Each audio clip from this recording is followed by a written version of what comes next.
الحمد لله رب العالمين والصلاة والسلام على سيدنا محمد سيد الأولين والآخرين وعلى آله وأصحابه أجمعين. أما بعد فأعوذ بالله من الشيطان الرجيم. بسم الله الرحمن الرحيم.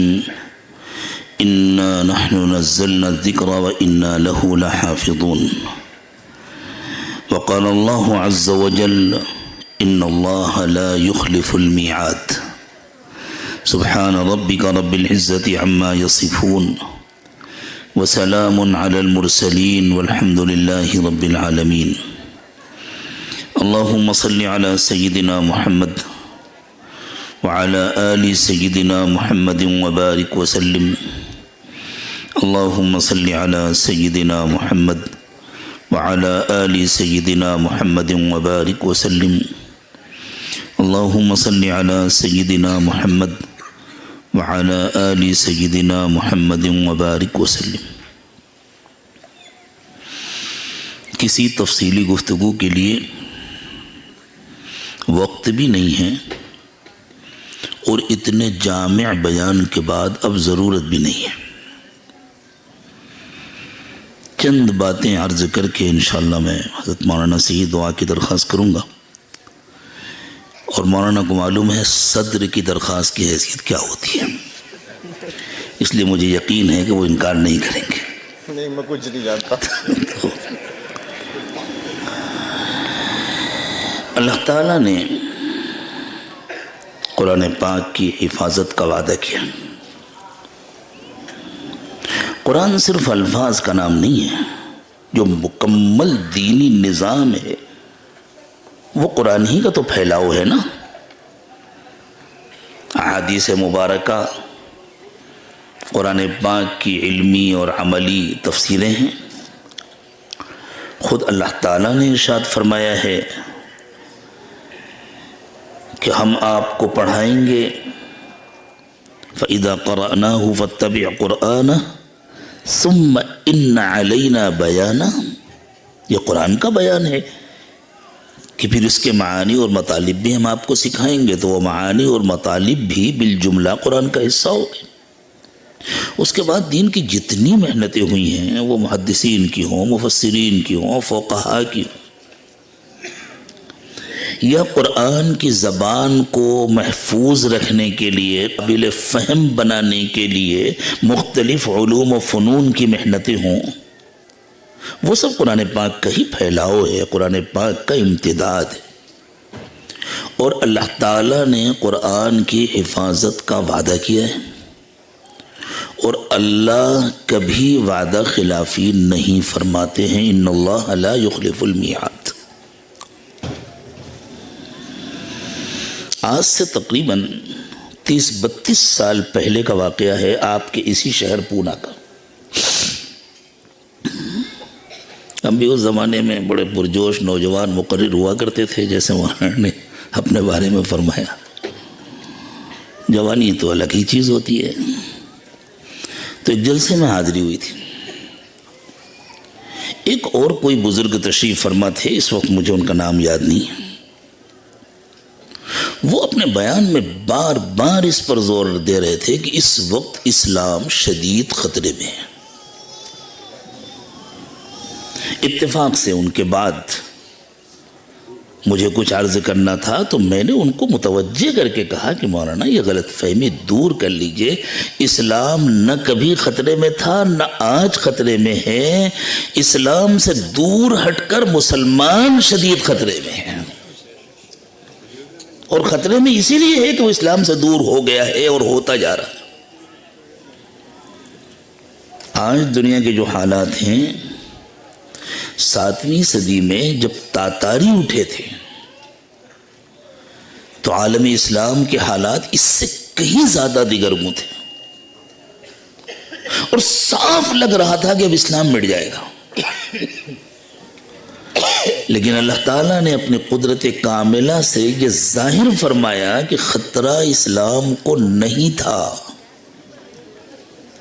خطرہ امت مسلمہ کے لیے تھا، اور یہ اس کے بگاڑ کا نتیجہ تھا جب انہیں خوب سزا مل گئی تو جو خطرہ بن کر آئے تھے وہی اسلام کے پاسبان بن گئے۔ میں اس وقت پوری دنیا کے تناظر میں عموماً اور خاص اپنے ملک کے تناظر میں عرض کر رہا ہوں، میرے دوستو، ملک میں جو حالات ہیں جن کی سنگینی روز بروز بڑھتی جا رہی ہے، ان حالات میں بھی اسلام خطرے میں نہیں ہے۔ ابھی چند دن پہلے میں میوات کے علاقے میں گیا ہوا تھا، وہاں ایک بڑے انجینئرنگ کالج کے ڈائریکٹر صاحب سے بہت دیر تک تفصیل سے گفتگو کرنے کا موقع ملا، اور وہ بیچارے بڑے اخلاص کے ساتھ امت کے حالات میں سدھار لانے کے لیے کچھ تجویزیں پیش کر رہے تھے۔ اسکول کھلنا چاہیے، کالج کھلنا چاہیے، جیسے مشنریز نے چھوٹے چھوٹے گاؤں میں اسکول کھولے ہوئے ہیں، اسی طرح مسلمانوں کو بڑی کثرت سے اسکول کھولنا چاہیے۔ تو میں نے ان سے عرض کیا کہ ڈاکٹر صاحب، کیا اس سے مسئلہ حل ہو جائے گا؟ مسئلہ نہیں حل ہوگا اس سے، یہ سب ضرورت ہے، میں اس کو تسلیم کرتا ہوں، ان میں سے کسی ضرورت کا انکار نہیں ہے، لیکن ان ضرورتوں سے مسئلہ نہیں حل ہوگا۔ جیسے ایک شخص دل کا مریض ہے اور اس کی وجہ سے وہ کمزور ہو گیا ہے، تو یوں کہیں کہ صاحب اس کو فلاں طاقتور دوا دی جائے اور تھوڑا سا ڈھیلے کپڑے پہنائے جائے تاکہ اس کی کمزوری ظاہر نہ ہو، یہ کر لیا جائے، یہ کر لیا۔ بھائی پہلے دل کا تو علاج کرو، پہلے جو کمزوری کا اصل سبب ہے اس کو تو دور کرو۔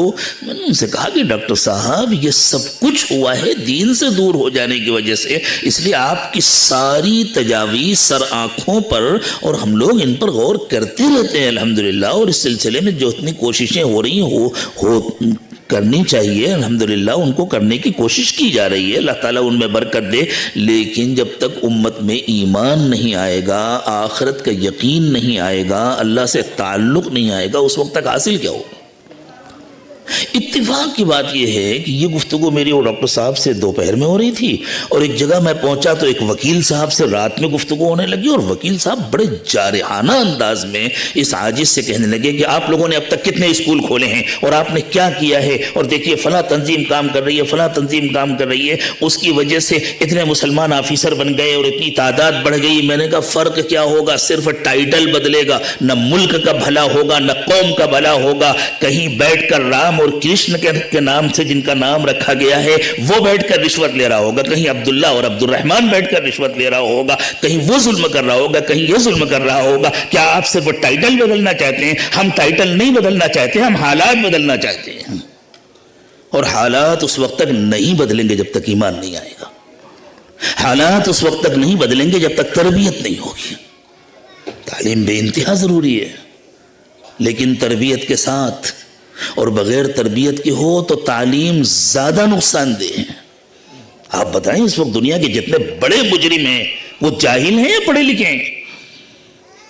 آئٹم بم بنانے والے جاہل لوگ تھوڑی ہیں، ہائیڈروجن بم بنانے والے جاہل لوگ تھوڑی ہیں، پوری آبادیوں کا صفایا کر دینے والے جاہل لوگ تھوڑی ہیں، بھوک کو ہتھیار کے طور پر استعمال کر کے نسلوں کا صفایا کرنے والے وہ جاہل لوگ تھوڑی ہیں، وہ سب پڑھے لکھے لوگ ہیں۔ تربیت نہ ہونے کے نتیجے میں، ایمان نہ ہونے کے نتیجے میں ان کی تعلیم صرف ان کے لیے نہیں پوری انسانیت کے لیے مصیبت بنی ہوئی ہے۔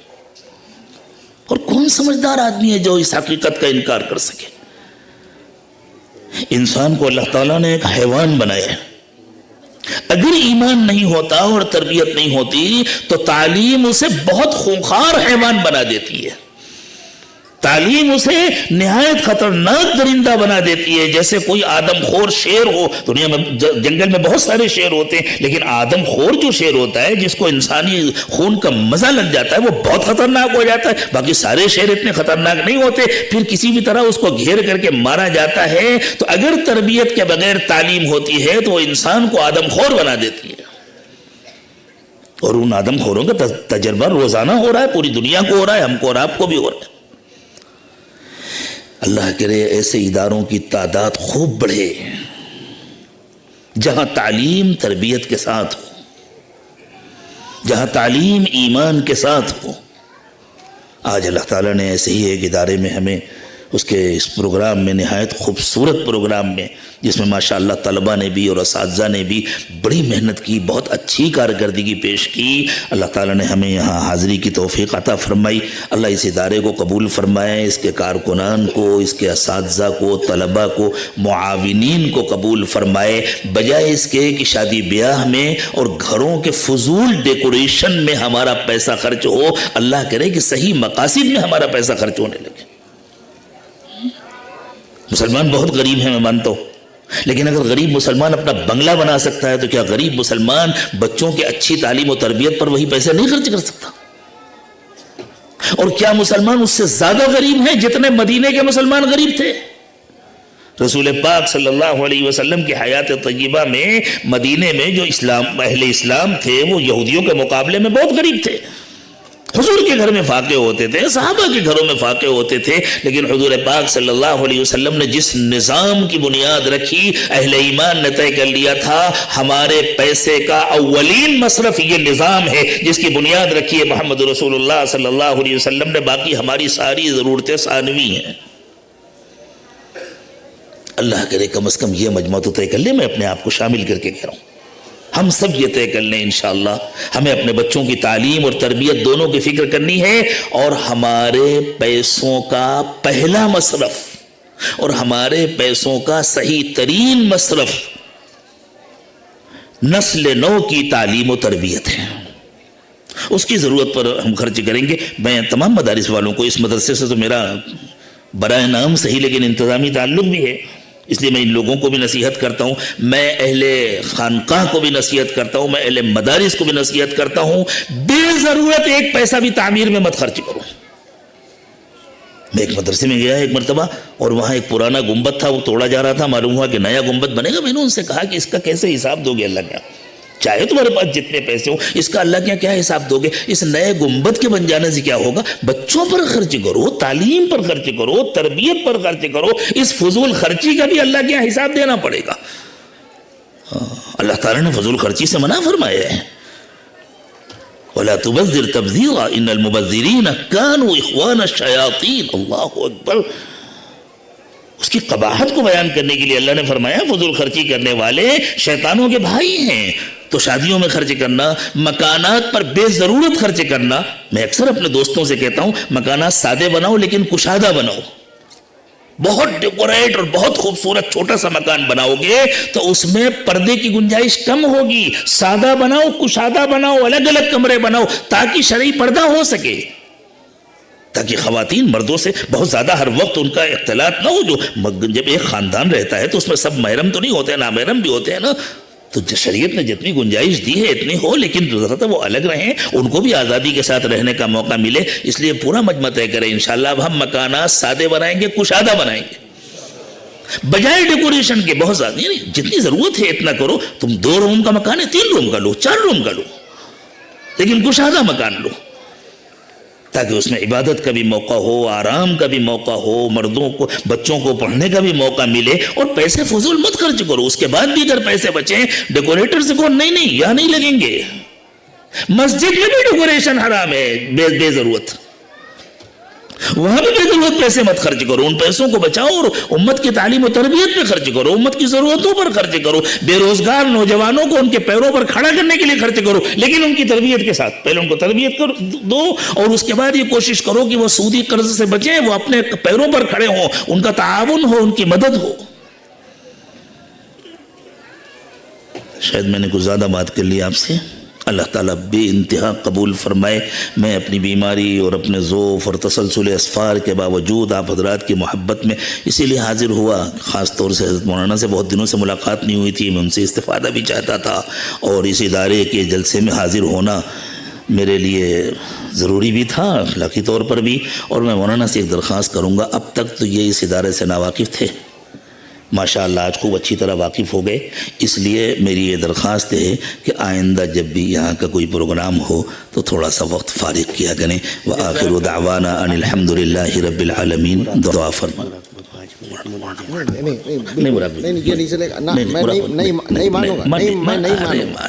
سبحان ربی العلی العلی الوہاب اللهم صل على سيدنا محمد وعلى آل سيدنا محمد وبارك وسلم. ربنا ظلمنا أنفسنا وإن لم تغفر لنا وترحمنا لنكونن من الخاسرين. رب اغفر وارحم وأنت خير الراحمين. رب اغفر وارحم وتجاوز عما تعلم إنك أنت الأعز الأكرم. ربنا اغفر لنا ذنوبنا وإسرافنا في أمرنا وثبت أقدامنا وانصرنا على القوم الكافرين. ربنا لا تزغ قلوبنا بعد إذ هديتنا وهب لنا من لدنك رحمة إنك أنت الوهاب. ربنا لا تزغ قلوبنا بعد إذ هديتنا وهب لنا من لدنك رحمة إنك أنت الوهاب. ربنا هب لنا من أزواجنا وذرياتنا قرة أعين واجعلنا للمتقين إماما. اللهم علمنا ما ينفعنا وانفعنا بما علمتنا. پروردگار عالم ہم سب آپ کے عاجز اور کمزور بندے ہیں، ہمارے حال پر رحم فرمائیے. اللہ ہمارے گناہوں کو معاف فرمائیے، خطاؤں سے درگزر فرمائیے، عیوب کی پردہ پوشی فرمائیے. اللہ ہمارے دلوں کو زندہ کر دیجئے، اپنی یاد سے آباد فرما دیجئے. ہماری ہڈی ہڈی بوٹی بوٹی میں اپنی محبت پیدا فرما دیجئے. اللہ ہماری بچی ہوئی زندگی کو پچھلی زندگی کا کفارہ بنا دیجئے، آنے والے وقت کو پچھلے وقت سے بہتر بنا دیجئے. اللہ ہمیں یقین ہے آپ کا ہر وعدہ سچا ہے، آپ کا دین خطرے میں نہیں ہے، آپ کی کتاب خطرے میں نہیں ہے. اللہ دین سے دور ہو جانے کے نتیجے میں ہم خطرے میں ہیں. اللہ ہماری حفاظت فرمائیے. اللہ پوری امت مسلمہ کی حفاظت فرمائیے.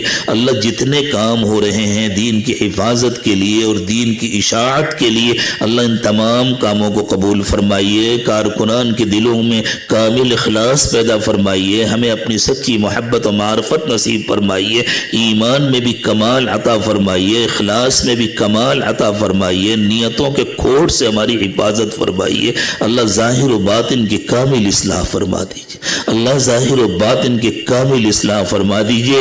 اللہ ہمارے ظاہر کو 100% سنتوں سے سجا دیجیے. اللہ رسول پاک صلی اللہ علیہ وسلم کو ہمارا نہایت محبوب آئیڈیل بنا دیجیے. حضور کو ہمارے لیے زندگی میں نمونہ بنا دیجیے. ہمارے ظاہر کو 100% سنتوں سے سجا دیجیے.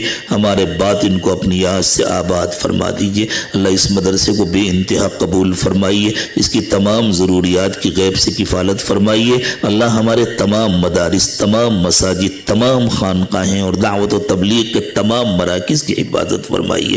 اللہ مسجد اقصیٰ کی حفاظت فرمائیے. اس کی حفاظت کرنے والوں کی حفاظت فرمائیے. اللہ اس کی حفاظت کرنے والوں کی حفاظت فرمائیے. اللہ کمزوروں اور مظلوموں کی مدد فرمائیے. ظالموں سے ظلم کی طاقت چھین لیجیے. اللہ ظالموں سے ظلم کی طاقت چھین لیجیے. اللہ ان کو ظلم کرنے کے قابل نہ چھوڑیے اور اللہ مظلوموں اور کمزوروں کی مدد فرمائیے. پیارے اللہ حرمین شریفین کی حفاظت فرمائیے. اللہ حرمین شریفین کی حفاظت فرمائیے. ان کی حفاظت کرنے والوں کی حفاظت فرمائیے. اللہ دین کے تمام کارکنان میں اخلاص اور اتحاد پیدا فرمائیے. سب کے دلوں کو ایک دوسرے سے جوڑ دیجئے. سب کو ایک دوسرے کی قدر کرنے کی توفیق عطا فرمائیے. اللہ دین کی بھی حفاظت فرمائیے، دینداروں کی بھی حفاظت فرمائیے، دینی کاموں کی بھی حفاظت فرمائیے. اللہ ہمارے گھروں کو دین کا مرکز بنا دیجئے، اعمال سے سجا دیجئے، قرآن پاک کی تلاوت اور ذکر سے اور نمازوں کے اہتمام سے سجا دیجئے. اللہ ہماری خواتین کو مکمل پردہ کرنے کی توفیق عطا فرمائیے، شرعی حجاب انہیں نصیب فرمائیے. اللہ ہماری بچیوں کی عزت اور عصمت کی حفاظت فرمائیے. اللہ ہماری نئی نسل کی حفاظت فرمائیے، بگڑنے سے ان کو بچا دیجئے، نشے سے اور تمام برائیوں سے ان کی حفاظت فرمائیے. اللہ ہماری اور تمام مسلمانوں کی نسلوں کی قیامت تک حفاظت فرمائیے. دین و ایمان پر ان کو استقامت نصیب فرمائیے. اللہ ان میں سے کبھی کسی کو جہنمی نہ بنائیے. اللہ گمراہ ہونے سے حفاظت فرمائیے، نفس اور شیطان کے فتنوں سے بچا دیجئے. اللہ اٹھنے سے پہلے ہم سب کی مغفرت فرما دیجئے. اللہ ہم سب سے راضی ہو جائیے. اللہ سب سے راضی ہو جائیے. اللہ یہ بچے جنہوں نے بہت خوبصورت مظاہرے کیے، اللہ ان سب کو دین کا داعی بنا دیجئے. ان کو بہت اچھا حافظ قرآن، عامل قرآن، عالم قرآن، عاشق قرآن بنائیے. دین کا مکمل علم عطا فرمائیے اور اللہ اس علم کے مطابق پوری زندگی گزارنے اور پوری دنیا کو اس علم کی روشنی سے سجانے کی توفیق عطا فرمائیے. اللہ دنیا ظلم سے بھر گئی ہے، اب انصاف کا بول بالا کر دیجئے، حق کا بول بالا کر دیجئے۔ اللہ دنیا میں بہت کمزوروں پر بہت ظلم ہوا ہے، اللہ خاص طور سے ہمارے ملک میں ہزاروں سال سے کمزوروں اور مظلوموں کو ستایا جا رہا ہے اور ان پر ظلم ہو رہا ہے۔ اللہ آپ سب کو ان کے حقوق دلا دیجئے، اور اللہ انسان کا سب سے پہلا حق یہ ہے کہ وہ اس کو آپ کی پہچان ملے، اس کو آپ کی معرفت ملے، اس کو جنت کا راستہ ملے، وہ نفس اور شیطان کی غلامی سے آزادی پائے۔ اللہ پوری دنیا میں بسنے والے انسانوں اور خاص طور سے ہمارے ملک میں بسنے والے تمام انسانوں، تمام مردوں اور تمام عورتوں کو نفس اور شیطان کی غلامی سے بچا دیجئے، جہنم کے راستے سے بچا دیجئے، سب کو جنت کے راستے پر چلا دیجئے۔ اللہ آخرت کے دکھ درد سے بھی ان کو بچا دیجئے، دنیا کے دکھ درد سے بھی ان کو بچا دیجئے، اور اللہ ان کے دنیا کا دکھ درد دور کرنے کے لیے ہمیں ان کا خادم بنا دیجئے۔ اللہ ہمیں ان کی خدمت کرنے کی توفیق عطا فرمائیے، اور اس خدمت کی برکت سے اللہ آپ اسے قبول فرما کر کے ان کے دلوں کو اپنے آپ سے قریب کر لیجئے، ان کے دلوں کو روشن کر دیجئے۔ ربنا تقبل منا انك انت السميع العليم وتب علينا انك انت التواب الرحيم سبحان ربك رب العزة عما يصفون وسلام على المرسلين والحمد لله رب العالمين۔